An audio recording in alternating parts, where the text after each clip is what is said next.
बात करें। आमीन। और बहुत सारे क्रिसमस आते और जाते हैं, पर बहुत बार हम परमेश्वर की इच्छा को, योजनाओं को नहीं समझ पाते। अगर मैंने एक सवाल आपको पूछा कि हम तारा क्यों लगाते हैं अपने घर के सामने, क्या लगता है आपको? उसका जवाब क्या है? क्योंकि लोगों को समझे कि आज क्या है? क्रिसमस। बस इतना ही है ना? क्या लगता है आपको, हम तारा क्यों लगाते हैं? चलो, बेथलेहम में जो तारा था वो किस लिए था? बेथलेहम में जो तारा चमका था वो किस लिए था? वो क्या दिखा रहा था? हाँ बोलिए। हाँ, किसका जन्म हुआ है? यीशु मसीह का जन्म, उद्धारकर्ता का जन्म हुआ है। हालेलुया। हाँ, तो जिस चरनी के ऊपर वो तारा था, तो तारा क्या बता रहा था? जन्म कहाँ हुआ है? यहां पर। बराबर है ना? तो जब हम हमारे घर के ऊपर तारा लगाते हैं, इसका मतलब होता है प्रभु यीशु मसीह का जन्म कहाँ हुआ है? यहां पर। समझ में आ रहा है कुछ? यीशु कहाँ मिलेगा? यहां पर। क्योंकि वो तीन लोग जो थे ना, उनको नहीं पता था उसका जन्म कहाँ हुआ है, पर वो किसको देख रहे थे? तारे को देख रहे थे। और जैसे वो तारे को देख देख कर जा रहे थे ना, वचन में लिखा है कि उसी तारे ने उनको प्रभु यीशु मसीह तक पहुंचाया। हालेलुया। तो जब हम हमारे घर के ऊपर तारा लगाते, इसका मतलब ऐसा होता है कि प्रभु यीशु मसीह कहाँ है? यहाँ है। बोलो, कहाँ है? इसका मतलब किसके घर में है? किसके घर में उसका जन्म हुआ है? हमारे घर में। वो कहाँ है? उसका पता कौन सा है? हमारा घर। समझ में आ रहा है कुछ? हाँ, तो तारा डेकोरेशन की चीज नहीं है कि जैसे जगत के लोग करते हैं। आपको पता है इसके पीछे भी कुछ ना कुछ अद्भुत बातें हैं। समझ में आ रहा है? तो इसलिए जो कुछ बातें हम करते हैं ना मसीह लोग, आपको पता है प्रभु यीशु मसीह ने कहा है कि तुम जगत का उजियाला हो। बोलो, तुम जगत का क्या हो? तो उजियाला चमकना ही चाहिए, वो दिखना ही चाहिए। और इसलिए जो कुछ आप करते हो वो जगत के लिए उजियाला है। तो जब हमें कोई प्रश्न पूछे कि ये तारा किस लिए ना, तो हमारे पास एक सही जवाब होना चाहिए कि ये किस लिए है। ये दिखाता है कि प्रभु यीशु मसीह का जन्म यहाँ पर हुआ है, मेरे परिवार में हुआ है, मेरे हृदय में हुआ है, और प्रभु यीशु मसीह का ठिकाना मेरा घर है। आमीन। और इसलिए हम तारा लगाते हैं, पर ये बातें हमें पता होनी चाहिए। ओके, आज का मेरा विषय ये नहीं है, पर हम देखेंगे परमेश्वर आज हमसे कुछ बातें करेगा। एक छोटी सी प्रार्थना करेंगे, उसके बाद हम वचन की ओर जाएंगे। अपनी आंखों को बंद करें। धन्यवाद पिता, फिर एक बार इस समय के लिए मैं आपको धन्यवाद देता हूं। ये समय आपकी ओर से है प्रभु जी। योग्यता मेरी नहीं, योग्यता आपकी है पिता, और मैं आपको प्रकट कर सकूं इतनी कृपा आप मुझ पर कीजिए पिता। मैं प्रार्थना करता हूं आपके वचन के द्वारा आपके हर एक बच्चों से आप बात कीजिए प्रभु जी। पवित्र आत्मा की उन गहराइयों से उस प्रकाश को मैं मांग लेता हूं प्रभु जी, जो आपकी ओर है। उस वचन का जो प्रकाश है आज हमारे ऊपर चमके, ऐसा होने दीजिए पिता। आपकी महिमा हो, मैं घटूं, आप बढ़े, और आपके पवित्र नाम की महिमा होने पाए, ऐसा होने दीजिए। पवित्र आत्मा के द्वारा प्रभु आप चलाइए। सारा आदर महिमा जलाल आप ही को देते हुए प्रार्थना जिंदा खुदा प्रभु यीशु मसीह आपके सामर्थ्य और जीवित नाम से मांगते हैं। आमीन। चलो अभी मेरी ओर देखना। बाइबल में दो लोगों के बारे में ऐसा कहा गया है कि परमेश्वर का पुत्र, दो लोगों के बारे में परमेश्वर का पुत्र कहा गया है। दो लोगों को, दो व्यक्तियों को। वो कौन है? पहला तो हमें पता है, जिसका हम क्रिसमस मना रहे हैं ना, प्रभु यीशु मसीह, जिसको परमेश्वर का क्या कहा गया है? पुत्र। और एक कौन है जिसके बारे में वचन कहता है वो परमेश्वर का पुत्र है? एक वचन को निकालेंगे। लूका रचित सुसमाचार उसका 3रा अध्याय। लूका रचित सुसमाचार उसका 3रा अध्याय। पहले 2 पद हम पढ़ेंगे, उसके बाद और 2 पद पढ़ेंगे। लूका रचित सुसमाचार उसका 3रा अध्याय और वचन 23 और 24 पढ़ेंगे पहले। हाँ, जब यीशु आप उपदेश करने लगा, हाँ, तो लगभग 30 वर्ष की आयु का था। लूका, हाँ, बराबर। आगे, यूसुफ का पुत्र था। यूसुफ का पुत्र था। अभी देखो, यीशु मसीह की वंशावल यहाँ पर दी गई है, और उसको कहा गया वो यूसुफ का पुत्र था। आगे पढ़ो। और वो एली का, हाँ, और वो मत्तात का, हाँ, 24 तक ही पढ़ना। हाँ, और वो लेवी का, हाँ, और वो मलकी का, हाँ, और वो यन्ना का, हाँ, और वो यूसुफ का। ओके, ये वंशावल बहुत बड़ी है, हाँ, इसलिए हम पूरा नहीं पढ़ेंगे। उसके बाद हम 37 और 38 वचन को पढ़ेंगे, 37 एंड 38। और वो मतुशेलह का, और वो हनोक का, और वो इरित का, और वो महलल का, हाँ, और वो केनान का, हाँ, और वो एनोश का, और वो शेत का, और वो आदम का, और वो परमेश्वर का पुत्र, और आदम परमेश्वर का पुत्र। तो परमेश्वर का पुत्र दूसरे किसके बारे में कहा गया है? आदम। बोलो, किसके बारे में? एक कौन है?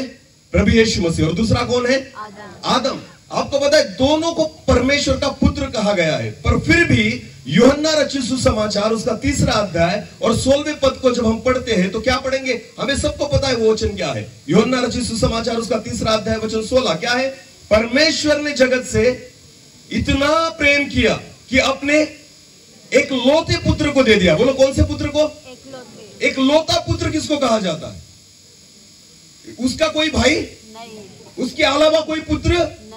आपको पता है आदम भी किसका पुत्र था? वचन में पढ़ा अभी हमने, आदम किसका पुत्र था? परमेश्वर का। उसको किसने जन्म दिया? परमेश्वर ने। आपको पता है आदम परमेश्वर का पुत्र था, पर जब यूहन्ना में लिखा गया है, यूहन्ना रचित सुसमाचार उसका 3रा अध्याय वचन 16, वहां पर ऐसा लिखा गया है परमेश्वर ने जगत से इतना प्यार किया कि अपने लौते पुत्र को दे दिया। इसका मतलब क्या होता है? परमेश्वर लौता पुत्र केवल किसको बोलता है? यीशु को। बोलो किसको? आदम को यहां पर पुत्र नहीं कहा गया नए नियम में। पुराने नियम में अगर ये वंशावल जब हम देखते हैं ना, ये पुराने नियम तक लेकर जाती है। ठीक है, मेरी आवाज आ रही है, सबको सुनेंगे? चालू हुआ तो ठीक, वरना मेरी आवाज बड़ी है। हालेलुया। वचन की ओर ध्यान दो। देखो वचन में ही लिखा गया है कि आदम भी परमेश्वर का पुत्र था, पर वो वंशावल जो है ना वो नए नियम से लेकर पुराने नियम तक जाती है, इसलिए आदम को पुत्र कहा गया है। पर आपको पता है प्रभु यीशु मसीह के बारे में खुद परमेश्वर ने आकाश से कहा था, ये मेरा परम प्रिय पुत्र है जिसके विषय में मैं संतुष्ट हूं। हालेलुया। और यूहन्ना रचित सुसमाचार 3रा अध्याय 16वां वचन कहता है कि परमेश्वर ने जगत से इतना प्यार किया कि अपने लौते पुत्र को दे दिया। इसका मतलब परमेश्वर का कितना पुत्र है? एक ही। वो कौन है? तो आदम को क्यों नहीं पुत्र कहा गया? वो तो पहला था ना, उससे तो पहले रचा गया था। पर फिर परमेश्वर का वचन ऐसा क्यों कहता है कि एक लौते पुत्र को दे दिया? क्यों केवल प्रभु यीशु मसीह को पुत्र कहा गया है? आज उसी बारे में हम सीखेंगे। हालेलुया। आपको पता है क्रिसमस ये नहीं कि प्रभु यीशु मसीह का जन्म हुआ, क्रिसमस ये है कि अब हमारा भी जन्म होना चाहिए। आमीन। क्योंकि जब तक वो बात नहीं होती क्रिसमस का कोई फायदा हमारे जीवन में नहीं होगा। और इसलिए देखो आदम पुत्र था, फिर भी पुत्र नहीं कहा गया। और यीशु मसीह एक आदम को खुद किसने बनाया था? बोलो किसके हाथों ने बनाया था? परमेश्वर के। फिर भी आदम ने अपनी पुत्रता को गवा दिया। और प्रभु यीशु मसीह ने जन्म किसके द्वारा लिया? मरियम के द्वारा लिया। फिर भी वो किसका पुत्र ठहरा? परमेश्वर का पुत्र ठहरा। हालेलुया। चलो एक वचन को निकालेंगे, उत्पत्ति की पुस्तक उसका 1 अध्याय और वचन 26 को हम पढ़ेंगे। अभी ध्यान देकर सुनना, वचन यहां से शुरू होगा। फिर परमेश्वर ने कहा, अभी ध्यान देकर सुना। फिर परमेश्वर ने कहा, हम मनुष्य को अपने स्वरूप के अनुसार अपनी समानता में बनाए। बोलो कैसे? स्वरूप के अनुसार और अपनी समानता में। किसको बनाए? मनुष्य को। पहला मनुष्य कौन था? उसका नाम क्या था? आदम। बोलो क्या था? तो परमेश्वर ने, फिर एक बार पढ़ना उसी वचन को। हाँ। फिर परमेश्वर ने कहा, हम मनुष्य को अपने स्वरूप के अनुसार। स्वरूप का मतलब क्या होता है? दिखना। बोलो क्या होता है? दिखना। जो मैं दिख रहा हूं ये मेरा क्या है? स्वरूप। तो परमेश्वर कहता है चलो हम मनुष्य को अपने स्वरूप के अनुसार, और दूसरा क्या कहा है? अपनी समानता। और अपनी समानता में। बोलो दूसरा क्या है? अपनी स्वरूप और समानता दोनों भिन्न बातें हैं। हालेलुया। परमेश्वर ने मनुष्य को, आदम को केवल अपने स्वरूप में नहीं बनाया, परमेश्वर ने आदम को अपनी समानता में भी बनाया। इसका मतलब क्या होता है? केवल दिखने में परमेश्वर जैसा नहीं, पर स्वभाव में भी परमेश्वर जैसा, काम में भी परमेश्वर जैसा। वही अधिकार, वही सामर्थ्य जो परमेश्वर के पास थी, वही परमेश्वर ने किसको देकर रखी थी? आदम को। बोलो किसको देकर रखी थी? इसलिए वचन कहता है कि चलो हम मनुष्य को अपने स्वरूप और अपनी समानता में बनाए। हालेलुया। समझ में आ रहा है कुछ? इसलिए आदम जिस एदेन की वाटिका में रहता था ना, शेर उसका कुछ बिगाड़ नहीं पाता था, क्योंकि वो किसकी समानता में था? किसकी समानता में था? आज तो आकर कुत्ता भी हमें काट लेता है, बराबर है ना? आजकल तो कुत्ते भी हम पर भौंकते हैं। और तब जो था शेर भी उसको कुछ नहीं कर पाता था। क्यों? क्योंकि आदम किसकी समानता में था? आपको पता है आदम परमेश्वर परमेश्वर के स्वरूप और समानता में, जो परमेश्वर से जन्मा है ना, जिसका जन्म परमेश्वर के द्वारा होता है ना, जो परमेश्वर का पुत्र होता है ना, इसमें ये दोनों बातें होती है। एक कि वो परमेश्वर का स्वरूप है और दूसरा वो परमेश्वर की समानता है। हालेलुया। केवल ये दोनों बातें अगर आपके जीवन में हो तो आप किसके पुत्र कहलाएंगे? यीशु मसीह केवल दिखने में मनुष्य नहीं था, पर वो परमेश्वर की समानता में था। इसलिए लंगड़े को बोला चलने लग जा, तो वो चलने लग जाता था। मुर्दा जिंदा हो जाता था, अंधा देखने लग जाता था, भूत उसको देखकर भागते थे। ये सारी बातें क्यों होती थी? क्योंकि प्रभु यीशु मसीह केवल स्वरूप नहीं, परमेश्वर की समानता भी था। और इसलिए आकाश में से वाणी हुई, ये मेरा परम प्रिय पुत्र है जिसके विषय में मैं क्या हूं? संतुष्ट हूं। समझ में आ रहा है? कुछ समझ में आ रहा है? आदम भी कैसा था? परमेश्वर का पुत्र था, उसके स्वरूप और समानता में रचा गया था। फिर क्या हुआ? फिर क्या हुआ? ऐसी कौन सी बात हुई कि मनुष्य जो है कि परमेश्वर कहता है मेरा एक लौता पुत्र है यीशु मसीह। क्यों हम पुत्र नहीं कहलाए? क्यों आदम पुत्र नहीं कहलाया? आपको पता है वचन में लिखा है, उत्पत्ति की पुस्तक उसका 6 अध्याय, उत्पत्ति की पुस्तक उसका 6 अध्याय और वचन 3 हम पढ़ेंगे। तब यहोवा ने कहा, मेरा आत्मा मनुष्य से सदा लो विवाद करता न रहेगा, मनुष्य से सदा लो विवाद करता न रहेगा, क्योंकि मनुष्य भी शरीर ही है। मनुष्य भी शरीर ही है। जब मनुष्य पाप में गिरा ना, तो अलग क्या हुआ पता है आपको? शरीर वही रहा, अलग क्या हुआ? आत्मा। बोलो क्या हुआ? आपको पता है? एक वचन पढ़ेंगे और उत्पत्ति 2 और 7 पढ़ना पहले। हाँ, उत्पत्ति 2 और 7। तब यहोवा परमेश्वर ने आदम को भूमि की मिट्टी से रचा। आदम को भूमि की मिट्टी से रचा। ये स्वरूप है। बोलो ये क्या है? स्वरूप। हाँ, मिट्टी से रचा। कैसे रचा? अपने हाथों से। बोलो कैसे रचा? अपने हाथों से। जब कुम्हार जो होता है ना, वो घड़ा बनाता है ना, तो कैसे रचता है? अपने हाथों से। तो मिट्टी से परमेश्वर ने आदम के शरीर को रचा। हालेलुया। स्वरूप को रचा, जैसे खुदा था, जैसे परमेश्वर था। मेरी 2 आंखें, तो आदम की आंखें कितनी रहेंगी? 2। मेरे 2 कान है, तो उसके भी कितने रहेंगे? 2। कितने लोगों ने परमेश्वर को देखा है? आप में से देखा है? अरे बोलो देखा है? हाँ या नहीं? कहां देखा है? जो प्रभु यीशु मसीह की फोटो हमारे घर पर है वो यीशु है? नहीं। तो परमेश्वर को हमने कहां देखा है? मैं आपसे कहना चाहता हूं, घर जाओ और आईने में देखो, आपको परमेश्वर दिखाई देगा। हालेलुया। दिखने में हम हमारे समान ही है। दिखने में कैसे है? हम, क्योंकि हम उसका क्या है? स्वरूप। बोलो हम उसका क्या है? परमेश्वर जब आदम को मिट्टी से बना रहा था ना, तो उसने खुद को देखा अपने जैसे। मुझे किसको बनाना है? आदम को। बात ध्यान रखना कि आदम को मिट्टी से रचा गया, हाथों से रचा गया, ये स्वरूप था। उसके बाद क्या हुआ? और उसके नथनों में, और उसके बाद उसको रचने के बाद, स्वरूप देने के बाद, आदम के नथनों में जीवन का श्वास फूंक दिया। जीवन का श्वास यानी आत्मा फूंक दिया। उसके बाद क्या हुआ पता है आपको? समानता आ गई। बोलो क्या आ गई? समानता। जब तक स्वरूप था ना, समानता नहीं थी। स्वरूप होने के बाद परमेश्वर ने क्या किया? फूंका और अपनी आत्मा को उसके अंदर उंडेल दिया। और वचन में लिखा है आदम क्या हो गया? जीवित प्राणी हो गया। आपको पता है, आत्मा को फूंकने के बाद आदम में केवल स्वरूप नहीं रहा परमेश्वर का, परमेश्वर की समानता भी आ गई। समझ में आ रहा है कि कुछ? देखो आज का वचन जो है ना, हमें ये समझ लेना बहुत जरूरी है कि प्रभु यीशु मसीह, उसको पुत्र कहा गया है। एक वचन पढ़ेंगे हम। चलो यूहन्ना रचित सुसमाचार उसका 3 अध्याय वचन 3। यूहन्ना 3 और 3 को पढ़ेंगे पहले। हाँ, निकोदेमस के बारे में वहां पर लिखा गया है। यीशु ने उसको उत्तर दिया, यीशु ने निकोदेमस को उत्तर दिया, मैं तुझसे सच सच कहता हूँ, मैं तुझसे सच सच कहता हूँ, यदि कोई नए सिरे से न जन्मे, यदि कोई नए सिरे से न जन्मे, तो परमेश्वर का राज्य देख नहीं सकता। परमेश्वर का राज्य नहीं देख सकता। कितने लोग चाहते मैं स्वर्ग में जाऊं? आप खुद को चाहते देखना। कहां पर? स्वर्ग में। कितने लोग चाहते? बिल्कुल जबरदस्ती नहीं है, बिल्कुल जबरदस्ती नहीं है। जिसकी इच्छा है वो हाथ खड़ा करे, क्योंकि कौन देख रहा है? परमेश्वर। और मैं विश्वास करता हूं जब हम परमेश्वर हमसे कुछ पूछता है, अगर हमने रिप्लाई नहीं दिया, खुदा दूसरी बार पूछता ही नहीं। समझ में आ रहा है कुछ? चलो, कितने लोग चाहते हैं कि स्वर्ग में जाए? ओके। तो आपको पता है वचन में क्या लिखा है? जो व्यक्ति नए सिरे से न जन्मे वो स्वर्ग का राज्य नहीं देख सकता। हाँ, नए सिरे से जन्म लेना। आपको पता है पहला जन्म तो हमारा हो चुका अपने माँ बाप के द्वारा, पर वचन में क्या लिखा है? नए सिरे से जो न जन्मे वो स्वर्ग के राज्य को नहीं देख पाएगा। तो कितने लोगों को लगता है कि मेरा नया जन्म हो चुका है? और नया जन्म क्या है, क्या ये हमें पता है?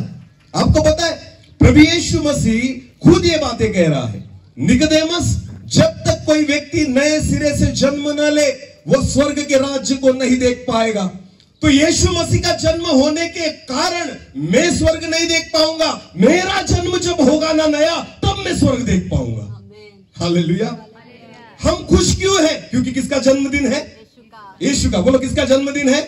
यह खुशी की बात नहीं है। जब आपका नया जन्म होगा वो सबसे बड़ी खुशी की बात होगी, क्योंकि तब आप क्या देख पाओगे? स्वर्ग। बोलो, तब आप क्या देख पाओगे? आज सारे लोग खुश हैं क्योंकि किसका जन्म हुआ है? यीशु का। बोलो, किसका जन्म हुआ है? ये तो जगत के लिए खुशी की बात है, मुझे भी पता है, मेरे लिए भी खुशी की बात है, पर सबसे बड़ी खुशी तब होगी जब आप खुद नया जन्म लेंगे। हालेलुया। ये मैं नहीं कहता, ये कौन कह रहा है? यीशु खुद कह रहा है निकोदेमस से। फिर एक बार पढ़ना उसी वचन को। यीशु ने उसको उत्तर दिया, यीशु ने उसको उत्तर दिया, मैं तुझसे सच सच कहता हूँ, निकोदेमस, मैं तुझसे सच सच कहता हूँ कि कोई नए सिरे से न जन्मे, जब तक कोई नए सिरे से न जन्मे तो परमेश्वर का राज्य देख नहीं सकता। वो परमेश्वर का राज्य नहीं देख पाएगा। हम चाहते तो है स्वर्ग में जाना, हम चाहते तो है स्वर्ग के राज्य में जाना, पर वचन में स्पष्ट रीति से लिखा है केवल यीशु मसीह के जन्मदिन को मनाने से तुम स्वर्ग का राज्य नहीं देख पाओगे। जिस दिन तुम्हारा नए सिरे से जन्म होगा तुम स्वर्ग के राज्य के वारिस हो जाओगे। Hallelujah, hallelujah. तो नए सिरे से जन्म क्या है पता है? उसी के बारे में आज परमेश्वर हमें सिखाना चाहता है कि कौन सी बात जो थी कि आदम ने गवा दी। अरे उसको हाथों से रचा गया वो स्वरूप था, जब उसको परमेश्वर ने अपनी आत्मा उसमें उंडेली फूंक दिया ना, तब वो समानता में आ गया। और जब उसने पाप किया उसमें से क्या निकल गया? आत्मा। बोलो, क्या निकल गई? आत्मा। समानता उसने मिटा दी, खो दी, और इसलिए पुत्र होने का अधिकार भी उसने गवा दिया। समझ में आ रहा है कुछ? और जब आप नए सिरे से जन्म लेते हो ना, तो आपको वो बातें फिर एक बार प्राप्त करनी होती है जो बातें आदम ने गवा दी है। और जब उसको आप प्राप्त करते हो तब आप नए सिरे से जन्म लेते हो। यूहन्ना रचित सुसमाचार 3 अध्याय वचन 5 को पढ़ना। यीशु ने उत्तर दिया, यीशु ने उत्तर दिया, मैं तुझसे सच सच कहता हूँ, मैं तुझसे सच सच कहता हूँ, जब तक कोई मनुष्य जल और आत्मा से न जन्मे तो वो परमेश्वर के राज्य में प्रवेश नहीं कर सकता। किससे जन्म लेना होगा हमें? जल और आत्मा से। बोलो, किससे? जल और आत्मा से। हालेलुया। जल, जब एक बच्चा माँ के गर्भ में होता है, आपको पता है वो किस में होता है? गर्भ में पानी होता है। बोलो, क्या होता है? पानी। और बच्चा किस में होता है? उस पानी में होता है। हाँ, वचन में लिखा गया है जल, ये बपतिस्मा के लिए भी कहा गया है। ये वर्ड जो है ना, ये बपतिस्मा के लिए भी है, और वो जल जो माँ के गर्भ में होता है। हालेलुया। फिर एक बार पढ़ना उसी वचन को। मैं तुझसे सच सच कहता हूँ, मैं तुझसे सच सच कहता हूँ, जब तक कोई मनुष्य जल और आत्मा से न जन्मे, जल और आत्मा यानी पवित्र आत्मा के द्वारा आपका नया जन्म होना जरूरी है, और तब जाकर आप स्वर्ग के राज्य को देख पाओगे। क्योंकि आत्मा को हमने क्या कर दिया है? आदम ने गवा दिया है। बोलो, क्या कर दिया है? इसलिए तो प्रभु यीशु मसीह को एक लौता पुत्र कहा गया है। वो एक लौता पुत्र था। और यीशु मसीह का जन्म कैसे हुआ आपको पता है? चलो एक वचन को पढ़ेंगे। लूका रचित सुसमाचार उसका पहला अध्याय वचन 30 से लेकर आगे। हाँ, स्वर्गदूत ने उससे कहा, हे मरियम, भयभीत न हो, क्योंकि परमेश्वर का अनुग्रह तुझ पर हुआ है। देख तू गर्भवती होगी, और तेरे एक पुत्र उत्पन्न होगा, तू उसका नाम यीशु रखना। वो महान होगा और परम प्रधान का पुत्र कहलाएगा। और प्रभु परमेश्वर उसके पिता दाऊद का सिंहासन उसको देगा, और वो याकूब के घराने पर सदा राज्य करेगा, और उसके राज्य का अंत न होगा। मरियम ने स्वर्गदूत से कहा, अभी देखो, मरियम ने स्वर्गदूत से कहा, यह कैसे होगा? ये कैसे संभव है? आगे पढ़ना। मैं तो पुरुष को जानती ही मैं पुरुष को जानती नहीं। स्वर्गदूत ने उसको उत्तर अभी दिया, स्वर्गदूत कहता है, स्वर्गदूत ने उसको उत्तर दिया, पवित्र आत्मा तुझ पर उतरेगा, पवित्र आत्मा तुझ पर आएगा, और प्रधान की सामर्थ्य तुझ पर छाया करेगी, इसलिए वो पवित्र जो उत्पन्न होने और वाला इस कारण जिसका जन्म होगा परमेश्वर का पुत्र वो कहलाएगा। परमेश्वर का पुत्र कहलाएगा। हालेलुया। शरीर के कारण वो पवित्र परमेश्वर का पुत्र नहीं कहलाएगा, पर पवित्र आत्मा तुझ पर आएगा, परम प्रधान की सामर्थ्य तुझ पर छाया करेगी, उस कारण जिसका जन्म होगा वो परमेश्वर का पुत्र कहलाएगा। हालेलुया। यीशु मसीह का जन्म भी ना पवित्र आत्मा के द्वारा ही हुआ, इसलिए उसको क्या कहा गया है? परमेश्वर का पुत्र। और जब आपका जन्म भी पवित्र आत्मा के द्वारा होगा तब आपको भी क्या कहा जाएगा? परमेश्वर का पुत्र। समझ में आ रहा है? कुछ समझ में आया? हालेलुया। जो समानता हमने गवा दी है ना, वो समानता हमें फिर प्राप्त करनी होगी, तब जाकर हम नए सिरे से जन्म ले पाएंगे और हम परमेश्वर के राज्य को देख पाएंगे। और आपको पता है यही है क्रिसमस, जब हमारा जन्म हो जाए। हालेलुया। प्रभु यीशु मसीह का तो जन्म हो चुका, पर उसके बाद मेरा क्या फायदा हुआ? क्या मेरा नए सिरे से जन्म हुआ है? क्या मैंने अपने पापों को अंगीकार किया है? क्या मैंने मेरी पुरानी जिंदगी को छोड़ दिया? अरे नए सिरे से जन्म लेना इसका मतलब क्या है? कि मेरी पुरानी आदतें छूट जानी चाहिए, मेरे पुराने स्वभाव मर जाने चाहिए, जो भी पुरानी बातें मेरे जीवन में थी वो सारी खत्म हो जानी चाहिए। जितने लोगों ने बपतिस्मा लिया है, बपतिस्मा का मतलब होता है कि हम उसके साथ गाड़े गए और फिर एक बार जी उठे हैं। हालेलुया। गाड़ा जाना इसका मतलब क्या है? अगर एक व्यक्ति को आपने जमीन में गाड़ दिया, वो निकल पाएगा बाहर? बोलो, निकल पाएगा? पानी में फेंक दो वो निकल आएगा, पानी में अगर फेंक दिया तो निकल आएगा, पर गाड़ दिया तो वो निकलेगा? वचन में लिखा है बपतिस्मा का मतलब क्या है? तुम यीशु मसीह के साथ क्या हो चुके हो? गाड़े गए हो। बोलो, क्या हो चुके हो? इसका मतलब पुराना व्यक्ति बाहर नहीं निकलेगा, पुराना स्वभाव बाहर, पुराने विचार बाहर नहीं निकलेंगे, पुरानी आदतें बाहर नहीं निकलेगी। जो बाहर निकलेगा ना वो एक नया मनुष्य होगा। हालेलुया। जो अपनी बुद्धि के अनुसार नहीं, अपने शरीर की अवस्था में नहीं, पर पवित्र आत्मा के अनुसार चलेगा। आमेन। और इसलिए रोमियो की पत्री में लिखा गया है, हम वचन को पढ़ेंगे, रोमियो उसका 8 और 14। रोमियो उसका 8 और 14।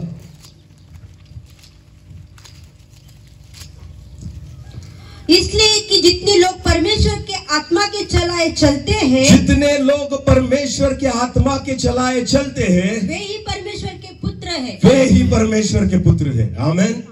सब व्यक्ति नहीं, वे ही परमेश्वर के पुत्र हैं। जो किसके चलाए चलते हैं? आत्मा के। बोलो, आत्मा के। हाँ, तो आत्मा कैसे चलाएगी? सामने बैंड बज रहा है, मैं नाचूंगा? अरे बोलो। पिक्चर के गाने चल रहे, मैं नाचूंगा? अरे हाँ या नहीं? हाँ या नहीं? समझो मुझ में पवित्र आत्मा है। दाऊद नाचा था, दाऊद नाचा था या नहीं? तो पिक्चर के गाने पे नाचा था? नहीं। तो क्या लगता है आपको, किसके गाने पे नाचा होगा? किसके लिए नाचा था? किसकी आत्मा से भरकर नाचा था? परमेश्वर की आत्मा। ये तो आप कबूल करते हो ना? जब उसकी पत्नी देख रही थी मिखल, तो उसने देखा एक राजा पागलों के समान नाच रहा है, तो उसको अच्छा लगा था? उसको अच्छा लगा था? नहीं, बिल्कुल नहीं। वो कहती थी एक राजा होकर ऐसे नाचता है कि खुद की परवाह भी नहीं उसको। आपको पता है, जब मिखल उसकी राह देख रही थी, आने तो दो उसको घर में, दिखाती हूं मैं। क्योंकि कहा नाच रहा था? परमेश्वर के सामने। बोलो, परमेश्वर के। आपको पता है, जब लोग परमेश्वर के सामने नाचते हैं ना, तो लोग उनको कहते हैं ये पागल हो गए। और जब बैंड पर नाचेंगे तो बैंड पर नाचे, बहुत बढ़िया नाचा ब्रदर, क्या नाचते हो तुम? कौन सी आत्मा चला रही है तुम्हें? अगर आप परमेश्वर की आत्मा से चलोगे ना, तो आप किसके लिए नाचोगे? किसके लिए गाओगे? किसका सुनोगे? किसके लिए जियोगे? प्रभु कभी भी आपको जगत के लिए जीने नहीं देगा, जगत की बातें सुनने, जगत के लिए गाना गाने, जगत के लिए नाचने नहीं देगा। जितने परमेश्वर की आत्मा के चलाए चलते हैं उनको ही क्या कहा गया है? पुत्र। फिर एक बार पढ़ना उसी वचन को। इसलिए कि जितने लोग परमेश्वर के आत्मा के चलाए चलते हैं, परमेश्वर की आत्मा के चलाए चलते हैं, वे ही परमेश्वर के पुत्र हैं। वे ही परमेश्वर के पुत्र हैं। और स्वर्ग में केवल पुत्र ही जाएंगे। आमेन। हाँ, क्योंकि वो किसके चलाए चलते हैं? आत्मा के। बोलो, आत्मा के। हालेलुया। इसी मुंह से अगर आप परमेश्वर की महिमा करते हो, तो इसी मुंह से पिक्चर के गाने मत गाओ, क्योंकि दोनों बातें एक साथ नहीं हो सकती, बिल्कुल नहीं हो सकती। मैं आपको कहना चाहता हूं, एक ही झरने से मीठा पानी और कड़वा पानी नहीं निकलता। ये परमेश्वर का वचन कहता है। अगर इस मुंह के द्वारा प्रभु की महिमा करना चाहते हो, जगत के लिए इस मुंह को बंद कर दो। समझ में आ रहा है कुछ? इन कानों के द्वारा प्रभु को सुनना चाहते हो, जगत के लिए कानों को बंद कर दो। इन आंखों के द्वारा परमेश्वर की बातों को देखना चाहते हो, जगत के लिए आंखों को बंद कर दो, तब जाकर परमेश्वर की महिमा को देख पाओगे। टीवी देखने वाली आंखें परमेश्वर के स्वरूप को कैसे देखेगी? मुझे आप बताइए ना। जो व्यक्ति रात दिन मोबाइल में लगा रहता है, जो व्यक्ति पिक्चर और सिनेमा में लगा रहता है, जिसकी आंखें जगत की गंदी बातों में लगी रहती है, मुझे एक बात बताइए, ऐसी आंखें परमेश्वर की पवित्रता को उस स्वर्ग में कैसे देख पाएगी? हो ही नहीं सकता। पवित्रता और अपवित्रता एक साथ नहीं रह सकती। अंधकार और प्रकाश एक साथ नहीं रह सकता। सत्य और असत्य एक साथ नहीं रह सकता। दोनों में से आपको एक ही को चुनना होगा। हालेलुया। दोनों बातें एक साथ नहीं रहेगी। क्रिसमस क्यों हमें अच्छा लगता है? वो तो बोलो मुझे, क्यों? क्योंकि क्या पहनेंगे? नए कपड़े। अरे बोलो, नए। क्रिसमस किसका है? जन्मदिन किसका है? और नए कपड़े किसके लिए? अरे बोलो, हमारे लिए। जन्मदिन किसका है? अच्छा खाना किसके लिए? हमारे लिए। जन्मदिन किसका है? यीशु का। डोनट किसके लिए? अरे बोलो, डोनट किसके लिए?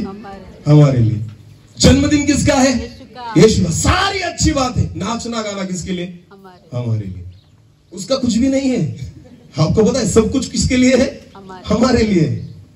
कुछ फायदा नहीं इस क्रिसमस का। मैं आपको बताना चाहता हूं, साल आएंगे, साल निकल जाएंगे। जब मेरा खुदा देखता है ना आसमान से, प्रभु यीशु मसीह, उसकी आत्मा जब हमारे बीच में होती ना, वो प्रसन्न नहीं होती, वो दुखी होती है, क्योंकि हम उसके जन्म के लिए आनंद कर रहे हैं। पर प्रभु को पता है बहुत सारे लोग हैं जिनका खुद का भी जन्म हुआ नहीं।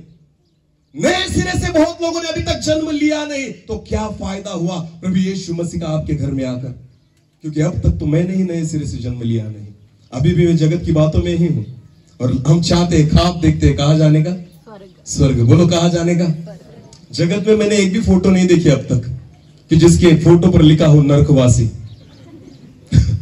अभी तक नहीं दिखी मुझे, किसी भी घर में नहीं दिखी। भले वो दारू पीकर मरा हो, गया कहां? व्यभिचार कर मरा हो, फिर भी गया कहां? लिखते हैं ना फोटो पर, क्या लिख कर रखते हैं? स्वर्गवासी। क्या लगता है किसको बेवकूफ बना रहे हो आप? किसको बेवकूफ बना रहे हम? खुद को या परमेश्वर को? हमारे नाम लिखने से वो व्यक्ति स्वर्ग में जाने वाला नहीं।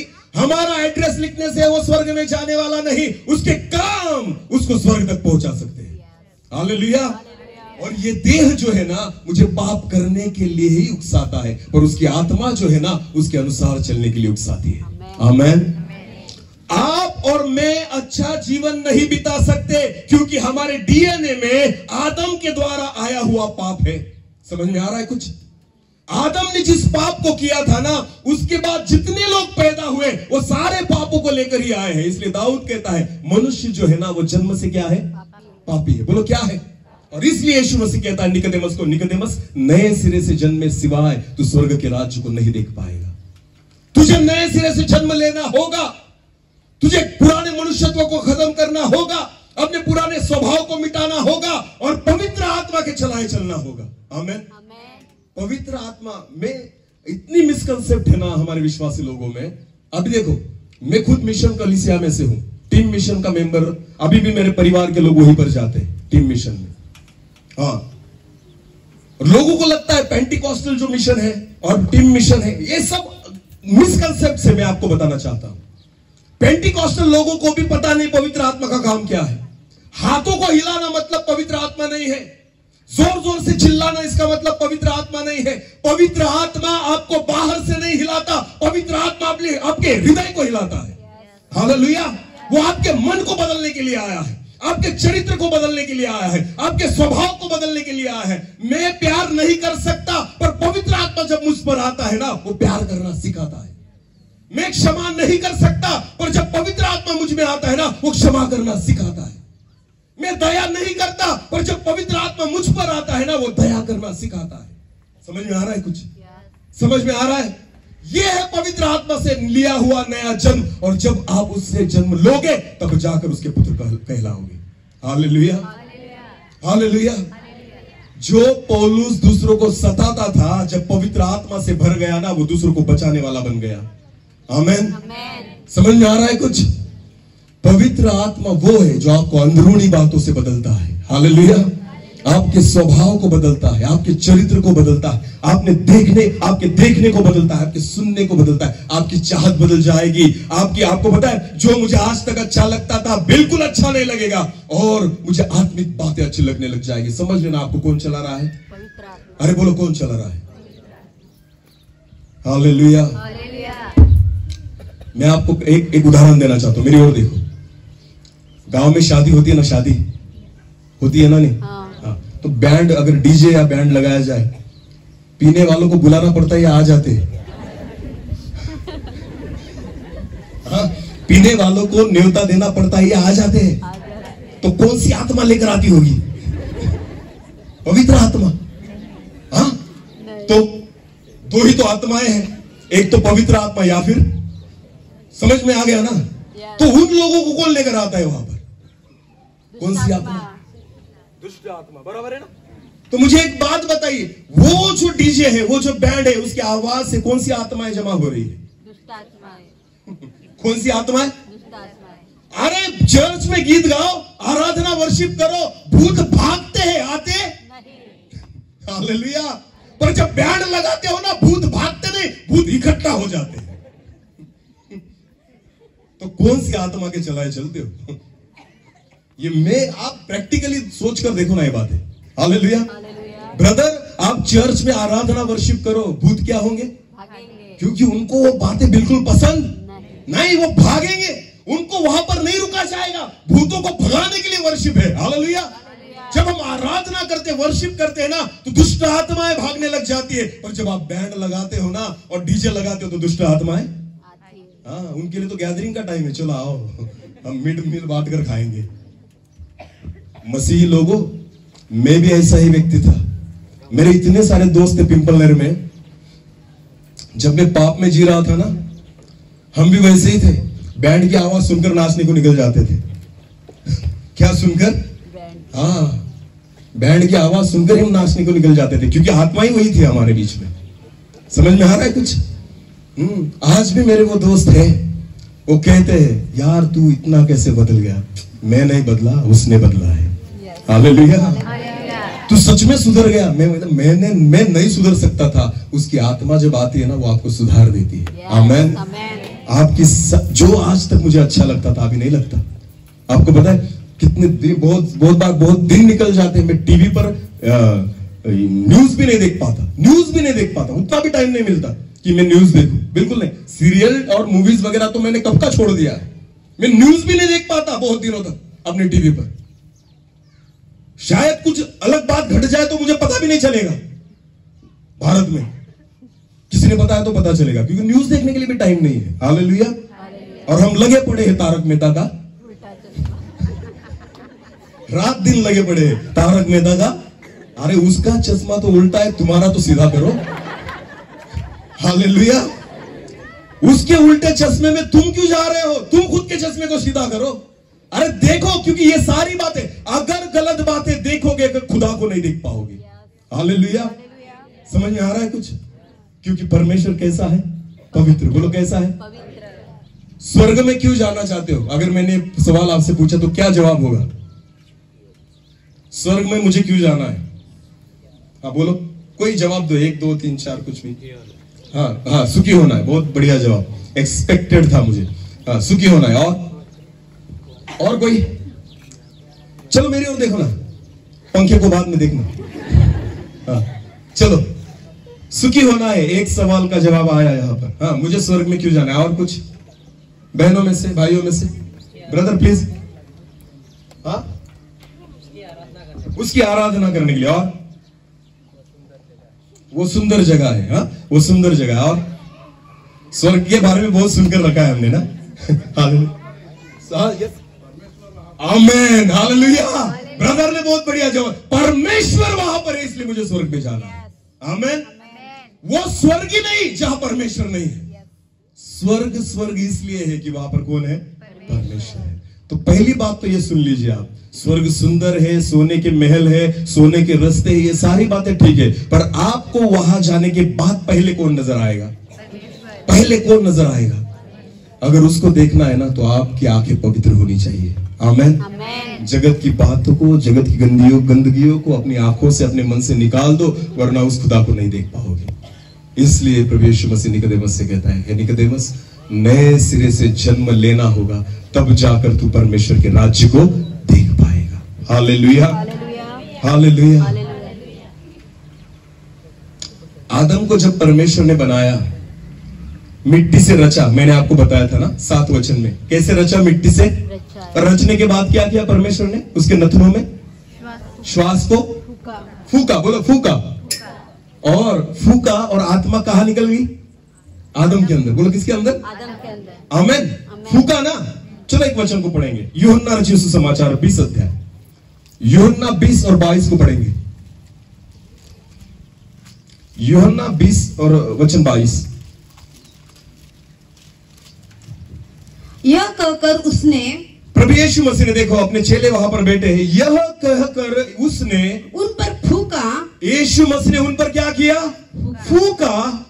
और उनसे कहा, पवित्र आत्मा लो, पवित्र आत्मा का स्वीकार करो। आमेन। आदम को, पहले मनुष्य को परमेश्वर ने क्या किया? उस पर फूका। और यीशु मसीह ने नए नियम में क्या किया? फूका। हालेलुया।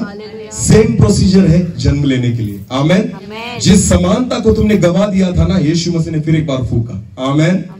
उसने कहा स्वरूप में तो हो, पर अब समानता ले लो। इसलिए प्रभु यीशु मसीह ने क्या किया? फूका और कहा आत्मा का क्या करो? स्वीकार करो। आमेन। जब आप आत्मा का स्वीकार करते हो ना, तब आप उसकी समानता में वापस लौट आते हो। हालेलुया। अब केवल हम उसके क्या है? स्वरूप। बोलो उसके क्या है? हम दिखते केवल किसके अनुसार है? परमेश्वर के। पर परमेश्वर समान है नहीं, उसके स्वभाव के अनुसार है नहीं। हम कहते तो है हम मसीह लोग हैं, हम क्रिश्चियन लोग हैं, पर हमारा जीना वैसे अभी तक है नहीं, हमारा बोलना वैसे है नहीं। हालेलुया। जब ये सारी बातें, चाल चलन, बोलना, देखना, सुनना, सारी बातें जब उसको भाने वाली हो जाएगी ना, तब कहना मैं मसीह हूं। आमेन। जो नए सिरे से जन्म लेगा वही मसीह है। हालेलुया। अपने क्रिश्चियन परिवार में आपका जन्म होने से आप मसीही नहीं बनते। हालेलुया। मुझे भी लगता था, 25 साल तक लगता था मैं क्या हूं? क्रिश्चियन। बोलो मैं क्या हूं? हमारी 4थी पीढ़ी है मसीह में। कितनी? 4। हाँ, इसीलिए मुझे लगता था वो तो अपने बाप का ही है स्वर्ग। किसके बाप का है? मेरे बाप का। क्योंकि मुझे लगता था वैसे ना, संडे स्कूल में भी तो जाता था, जब जवान हुआ तो यूथ कैंप में भी जाता था, सारी बातें करता, एक रविवार कभी मिस नहीं किया। फिर भी तंबाकू चलती थी, गुटखा चलता था, सिगरेट दोस्तों के साथ चलती थी, दारू पीना चलता था, और लगता था मैं क्या हूं? कृष्ण। बोल मैं क्या हूं? और डुबकी भी लगा ली थी मैंने। कौन सी? हाँ, पानी में बपतिस्मा। डुबकी लगाने के बाद तो और पक्का हो गया मैं क्या हो गया? कृष्ण। अभी मैं क्या हो गया? कृष्ण। तो अब तो प्रभु भोज भी लेने लग गया था। हालेलुया। बहुत अच्छा लगता था। अब मुझे क्या मिलेगा? प्रभु भोज। बोलो क्या मिलेगा? यहां पर प्रभु यीशु मसीह के लहू को भी पीता था और बाहर जाकर दारू भी पीता था। आपको पता है, ये मेरा जीवन था और मुझे लगता था कि मैं मसीह हूं। मैं प्रभु को धन्यवाद देता हूं, उन पापों में प्रभु ने मुझे नष्ट नहीं होने दिया और प्रभु ने मुझे एक अवसर दिया। और जब मुझे पता चला, मैंने पछतावा किया, अपने आप को प्रभु को सौंप दिया, उस दिन मेरा नए सिरे से जन्म हुआ। आमेन। बहुत लोगों का बपतिस्मा हो जाता है पर नए सिरे से जन्म होता नहीं। डुबकी लगाने से आपके पाप धुलने वाले ऐसी कोई भी नदी नहीं है। यहाँ पर कौन सी नदी है ब्रदर? रंगावली है ना। रंगावली नदी के पानी में इतनी पावर नहीं कि आपके पापों को धो पाए, उल्टा आप उसको गंदा करके निकल आओगे। इतने पाप हमारे बढ़ चुके हैं। हालेलुया। जब मैंने डैम में बपतिस्मा लिया, मैं विश्वास रखता हूं डैम को खराब कर कर निकल आया था मैं। वो डैम भी कहता होगा इस पापी को क्यों बुलाए आप। हालेलुया।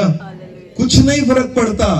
अपने पाप जब तक हम नहीं छोड़ते ना बपतिस्मा लेने से। आजकल तो हम देखते हैं ना, ये जवान लड़के लड़कियां जितनी बैठी है यहाँ पर, शादी के टाइम में इनको क्या सूझता है? बपतिस्मा। बोलो क्या सूझता है? कोई जवान ऐसे होते हैं जो कभी चर्च में आते नहीं, पर अगर उनकी 3 महीने के बाद क्या हो तो उसके माँ बाप उसको कहेंगे बेटा अब भी हर रविवार कहाँ आना होगा, वरना ये पास्टर तुझे बपतिस्मा देगा, पास्टर बपतिस्मा देगा। तो ये चोर क्या करेगा पता है आपको? 3 महीने से पहले जाकर बैठेगा अगले सीट पर कौन देखे उसको? पास्टर देखे उनको, हाँ उसके चेहरे को, क्योंकि 3 महीने के बाद इसको क्या लेना है? बपतिस्मा। ये बपतिस्मा आपको उद्धार देने वाला, बाइबल में शादी का बपतिस्मा कहीं पर नहीं है। आमेन। यूहन्ना जो बपतिस्मा दाता था ना, जब उसके पास लोग आते थे तो वो क्या कहता था? अरे आओ जल्दी रजिस्टर में नाम वगैरह लिखाओ, किस चर्च में जाओगे, कौन से चर्च के मेंबर? बोलता था नहीं, क्या बोलता था? अरे सांप के बच्चों, क्या बोलता था? आजकल अगर पास्टर ने कहा तो, जो बपतिस्मा लेने आते उनको कहा तो, अरे सांप के बच्चों तुम्हें किसने कहा पछतावा करने? क्या करेंगे? पत्थर उठाकर मारेंगे। हमें बोलता है सांप के बच्चों। यूहन्ना किसको बोलता था? अरे अच्छे अच्छे लोग आते थे उसके पास, शास्त्री आते थे, फरीसी आते थे, धर्मी लोग आते थे, और सारे लोगों को यूहन्ना क्या कहता था? अरे सांप के बच्चों तुम्हें किसने कहा बपतिस्मा लेने के लिए? अगर योग्यता से फल दो तो बपतिस्मा लेना। हालेलुया। समझ में आ रहा है कुछ? इतनी सीधी और साधारण बात नहीं है। आपको पता है बपतिस्मा लेने के बाद 2 बातें होती है। एक कि हमारे लिए स्वर्ग खुल जाता है। बोलो क्या होता है? ये बहुत अच्छी बात है। और दूसरी बात वचन में लिखा है, यूहन्ना कहता है जो पेड़ फल न दे उसके नीचे क्या रखी गई है? कुल्हाड़ी। बोलो क्या रखी गई है? जो पेड़ फल न दे उसको क्या किया जाएगा? काट। बोलो क्या किया जाएगा? और कुल्हाड़ी कहां पर रखिए? ऊपर या नीचे? हाँ, तो कहां से काटा जाएगा? जड़ से। बोलो कहां से? बाद में उगना ही। ये यूहन्ना बपतिस्मा देने वाला का संदेश है। आमेन। उस 2 बातें होती है। जब प्रभु यीशु मसीह ने बपतिस्मा लिया उसके लिए क्या खुल गया? स्वर्ग। आमेन। आपके लिए भी स्वर्ग खुल जाएगा, ताले खुल जाएंगे स्वर्ग के। और दूसरी बात होती है, जिस दिन आपने बपतिस्मा लिया कुल्हाड़ी जो है आपके पांव के नीचे रख दी गई है। जो फल न देगा उसको क्या किया जाएगा? वो कुल्हाड़ी दिखती नहीं। हम तो ख्वाब केवल किसके देखते हैं? स्वर्ग खुल गया। अरे स्वर्ग खुल गया, नीचे भी देख, नीचे भी देख, ये कुल्हाड़ी पड़ी है। अगर फल नहीं देगा तो काट दिया जाएगा, तोड़ दिया जाएगा। नए सिरे से जन्म लो, वरना स्वर्ग के राज्य को नहीं देख पाओगे। हालेलुया। प्रभु यीशु मसीह ने अपने चेलों के ऊपर फूका और कहा पवित्र आत्मा का स्वीकार करो। एक वचन, मेरा टाइम है अभी 5-10 मिनट, ज्यादा नहीं, टेंशन मत लेना, मैं उतना ही देता हूं जितना बचे। प्रकाशित वाक्य निकालेंगे। चलो प्रकाशित वाक्य 3रा अध्याय।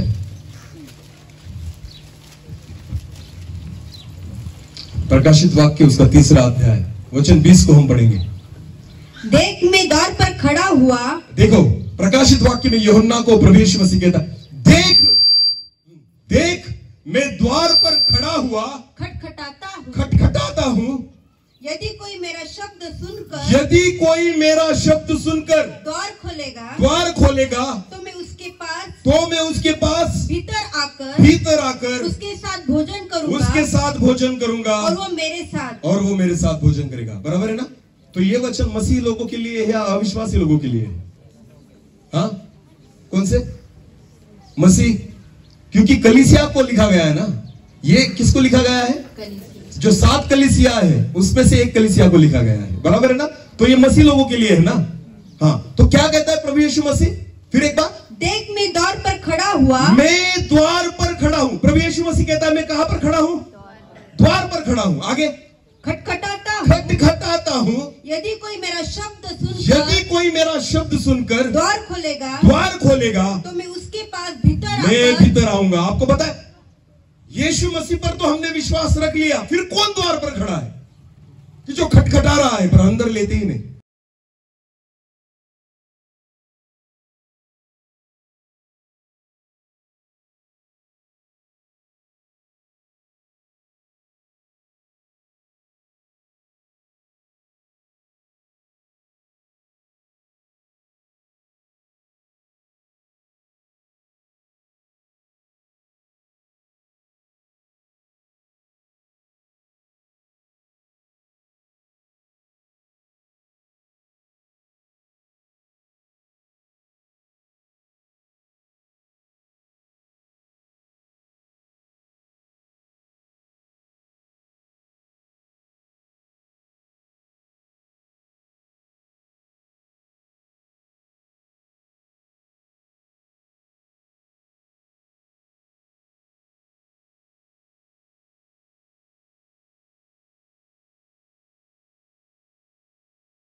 वो है सच्चा क्रिसमस, कि हम उसको ऐसी भेंट चढ़ाए जो उसको भाती है।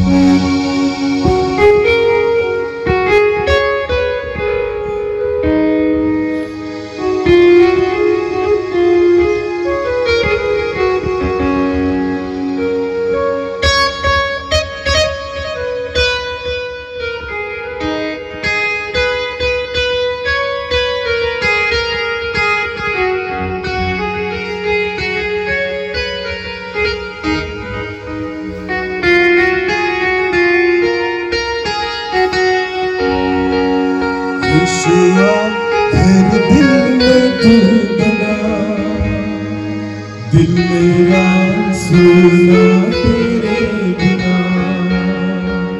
यीशुआ हर दिल में तू बना। दिल मेरा सुना तेरे बिना, दुनिया में सच्ची खुशी नहीं, मुश्किल में है मेरी जिंदगी हो। दुनिया में सच्ची खुशी नहीं, मुश्किल में है मेरी जिंदगी। यीशुआ हर दिल में तू बना, दिल मेरा सुना तेरे बिना। यीशुआ हर दिल में तू बना, दिल मेरा सुना तेरे बिना।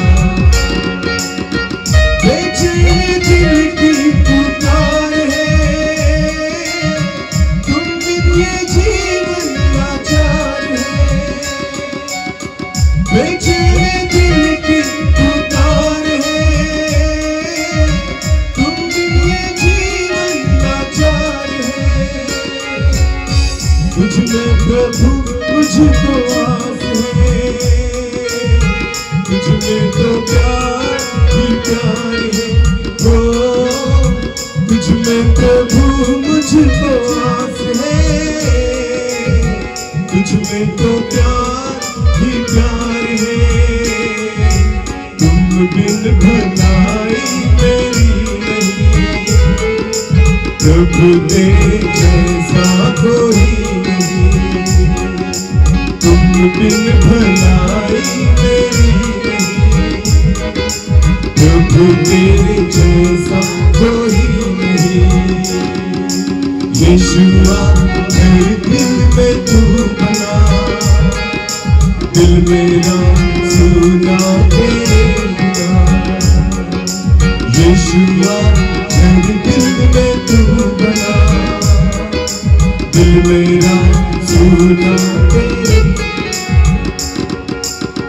तुझसे अलग जिंदगी नहीं, तुझसे जीवन की हर खुशी। तुझसे अलग जिंदगी नहीं, तुझसे जीवन की हर खुशी। अब मेरा जीवन गवाऊंगा, तेरे लिए ही मैं जीऊंगा। ओ अब मेरा जीवन गवाऊंगा, तेरे लिए ही मैं जीऊंगा। जो भी खोया तुझ में मैं पाऊंगा, तुझ में मैं आनंद मनाऊंगा। जो भी खोया तुझ में मैं पाऊंगा, तुझ में मैं आनंद मनाऊंगा। यीशुआ हर दिल में तू बना, दिल मेरा सुना तेरे बिना।